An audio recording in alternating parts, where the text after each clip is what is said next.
nih Ade Armando ini adalah seorang provokator ulung yang banyak apa yang disampaikan ini membuat gaduh, dan isu itu yang bersinggungan dengan agama, dan ini sangat sensitif. Kalau sudah bersinggungan dengan agama, hati-hati, sangat berbahaya. Bisa terjadi tragedi Ambon, Poso, dan lain sebagainya. Hati-hati. Ini kita sangat, rakyat Indonesia ini sangat menjunjung tinggi ketuhanan Yang Maha Esa, dan itu mereka junjung tinggi, dan ini sangat sakral, nggak boleh. Ini negara yang berketuhanan Yang Maha Esa, ini negara agama. Nah, saya bingung kok ada orang tersangka bisa berkeliaran gitu loh kan. Ini ada ketidakadilan, tebang pilih. Kece bisa dijerat 10 tahun. Padahal Ade Armando kontennya kece baru sekali. Ade Armando berkali-kali agama dihina, dan saya menjadi saksi ketika pra peradilan untuk mengugat Ade Armando sebagai tersangka itu pernah di SP3 oleh state lawyer, kemudian digugat pra peradilan, saya sebagai saksi dan berhasil. Kemudian Ade Armando sampai saat ini menjadi tersangka. Dan juga masih banyak apa kasus-kasus yang diduga menghina agama, menghina ulama. Ini dia buat konten-konten yang untuk memprovokasi. Dan ini sangat berbahaya kalau sudah isu-isu agama.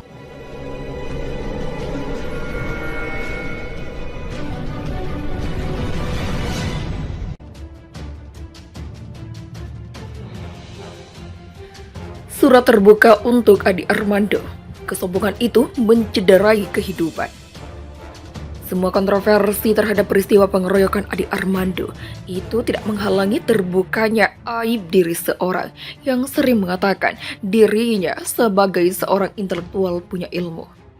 Mencermati foto-foto dan video Ade Armando yang bertebaran di media sosial nyaris bugil ditelanjangi. Entah itu sengaja, direkayasa, atau sungguhan oleh massa. Spontan yang sedang demo damai di gerbang utama DPR pada hari Senin 11 April. Sebenarnya apa yang diinginkan kelompoknya Ade untuk memainkan peran konyol dalam tanda petik mengimbangi peserta demo damai mahasiswa, dan apa yang menjadi target dan berani melakukan peran aneh dalam situasi yang bertolak belakang dari sudut pandang seorang Ade Armando terhadap rezim Jokowi yang secara terang-terangan selalu dibelanya. Kelompok yang selama ini dicap netizen dan masyarakat luas sebagai buzzer yang selalu bertolak belakang dengan pemikiran mahasiswa.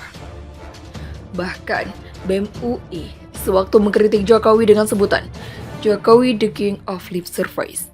Ade Armando yang sekampus dengan mahasiswa tersebut pernah mengatakan BEM UI dangkal berpikir dan pandir.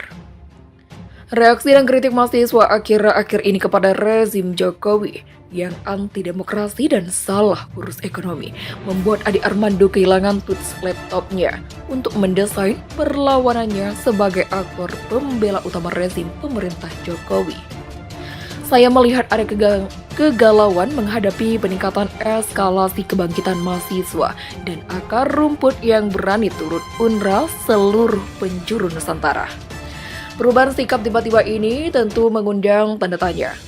Apakah menjadi perubahan strategi dari kakak pembina untuk menjadikan Ade Armando dengan Jogro TV sebagai saluran propaganda baru untuk mengacaukan opini tuntutan mahasiswa dan emak-emak dengan membangun narasi besar yang lebih merakyat? Atau Ade Armando sering berakrobat, berkreasi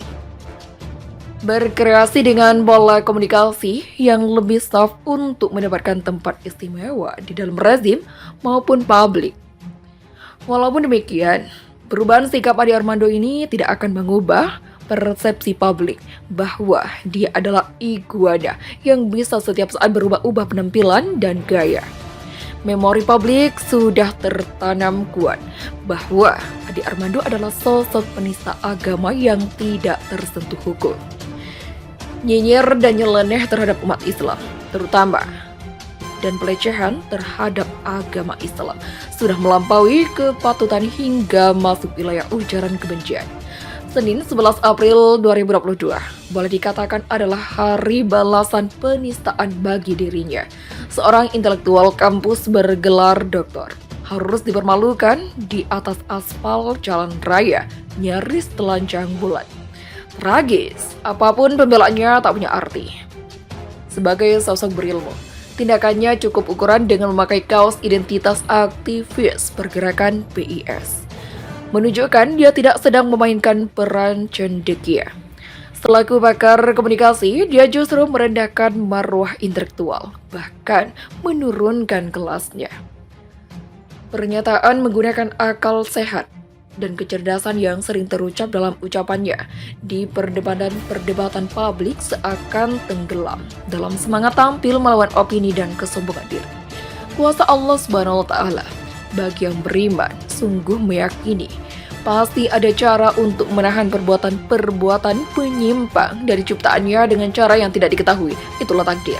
Mungkin saja dalam benak Adi Armando kehadirannya di arena demo damai mahasiswa bisa mengundang simpati karena juga membawa misi yang sama, yaitu penolakan atas Presiden 3 periode.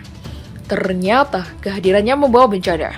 Dia tidak diperlukan. Emak-emak pun berteriak kencang. Ngapain kesini si penista Adi Armando? Saatnya detik-detik musibah itu menghampiri.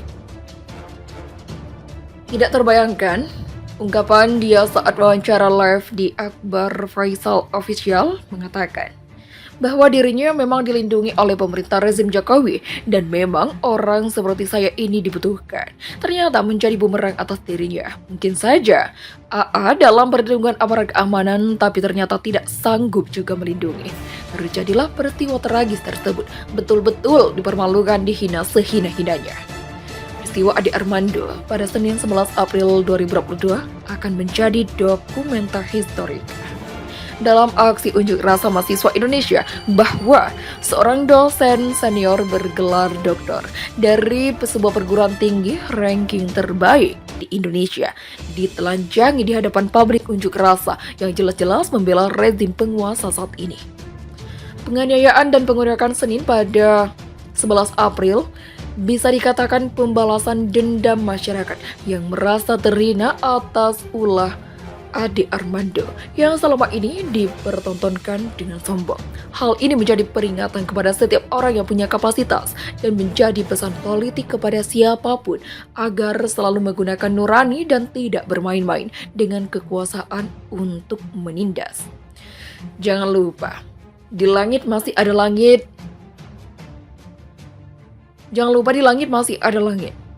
Wa makaruh wa makarullah Allahu khairul makirin. Bagi insan yang percaya, Adi Armando didukung teman-temannya tentu dengan beribu pernyataan pembelaan bahwa Adi Armando dianiaya oleh kelompok intoleran dan radikal. Itu haknya. Yang jelas, peristiwa sudah terjadi.